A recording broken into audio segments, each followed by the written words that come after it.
वैवस्वत मनवंतर 7वें मनवंतर के सौर और चंद्र राजवंश दिए गए हैं।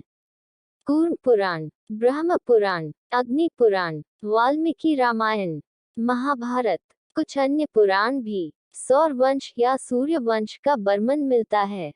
भगवान ब्रह्मा के पुत्र मरीचि, मरीचि के पुत्र कश्यप और कश्यप के पुत्र विवस्वान सूर्य देव थे। विवस्वान का पुत्र वैवस्वत 7वां या वर्तमान मनु था। वैवस्वत मनु की कोई संतान नहीं थी और उन्होंने पुत्र प्राप्ति के लिए एक यज्ञ की व्यवस्था की। इस यज्ञ के परिणाम स्वरूप 9 पुत्रों का जन्म हुआ। उनके नाम इक्ष्वाकु, नाभाग, दृष्ट, शर्याति, नरिश्यंत, प्रमशु, ऋषि, करुष और पृषद्र थे। मनु की इला नाम की एक पुत्री भी थी। इला सुद्युम्न नाम का पुरुष बन गया। सुद्युम्न के पुत्र उत्कल, गया और विंताश थे। उत्कल ने उड़ीसा में, गया में, जिसे गया भी कहा जाता है, और पश्चिम में विंताश ने शासन किया। अथवा कुछ सूत्रों का कहना है कि पहले सुद्युम्न अर्थात पुरुष था, लेकिन शाप के कारण वह स्त्री अर्थात इला बन गया। जब वह एक महिला थी तो उसने बुद्ध से शादी की और एक बेटे को जन्म दिया, जिसका वर्णन इस उत्तर के बाद के भाग में किया गया है। इक्ष्वाकु वंश के लोकप्रिय राजा। इक्ष्वाकु वंश की पूरी सूची वाल्मीकि रामायण, बालाकांड सर्ग 70 में दी गई है। उनमें से कुछ इस प्रकार हैं। विकुक्षी, काकुत्स्था, सागर, भागीरथ, रघु। उनके बाद उनके वंश को राघव कहा जाता है, इसलिए भगवान श्री राम को राघव कहा जाता है। दशरथ, भगवान श्री राम। वाल्मीकि रामायण में रघु और अज के बीच कई राजाओं का उल्लेख है, जिनमें नहुष और ययाति, जिनका उल्लेख चंद्र वंश में भी मिलता है, शामिल हैं। लेकिन इसमें कोई संदेह नहीं होना चाहिए क्योंकि नाम डुप्लीकेट हो सकते हैं। हालांकि अन्य स्रोत रघु और अज के बीच किसी राजा का चित्रण नहीं करते हैं। चंद्र वंश या चंद्र या सोम वंश। भगवान ब्रह्मा का भी एक पुत्र था जिसका नाम अत्रि था, और अत्रि का एक पुत्र था जिसका नाम सोम या चंद्र, चंद्रमा देवता था। सोमा ने राजसूय यज्ञ किया। यज्ञ करने के बाद सोम समस्त लोकों का अधिपति बन गया।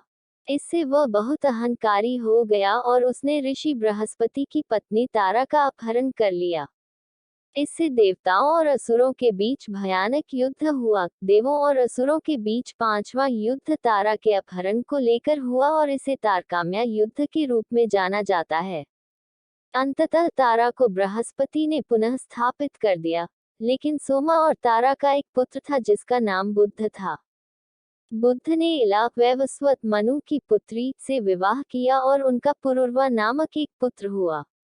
उस वंश में नहुष और ययाति जैसे राजा पैदा हुए। ययाति और देवयानी के 2 पुत्र थे, यदु और तुरसावु। ययाति और शर्मिष्ठा के 3 पुत्र थे, द्रुह्य, अनु और पुरु। यदु के वंशज यादव कहलाए। पुरु के वंशज पौरव कहलाए। यादवों के लोकप्रिय राजा हैया, कृतवीर्य, कार्तवीर्य अर्जुन, उन्हें शस्त्रार्जुन के नाम से भी जाना जाता है और वह योद्धाओं में सबसे कुशल थे। उनके सबसे महान कार्य लंका के राजा रावण की हार और कारावास थे। अंततः उनकी मृत्यु भगवान परशुराम के हाथों हुई। मधु, उनके बाद उनके वंश को माधव कहा जाता है, इसलिए भगवान कृष्ण को माधव कहा जाता है। वृष्णि, उनके बाद उनके वंश को वृष्णेय कहा जाता है, इसलिए भगवान कृष्ण को वृष्णेय कहा जाता है।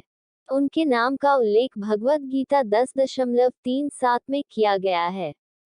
भगवान श्री कृष्ण, पौरवों के लोकप्रिय राजा भरत, उनके बाद उनके वंश को भरत वंश कहा जाता है। उनका नाम भगवद गीता 4.7 में वर्णित है। हस्ती, कुरु, उनके बाद उनके वंश को कौरव कहा जाता है। पांडु, उनके बाद उनके वंश को पांडव कहा जाता है।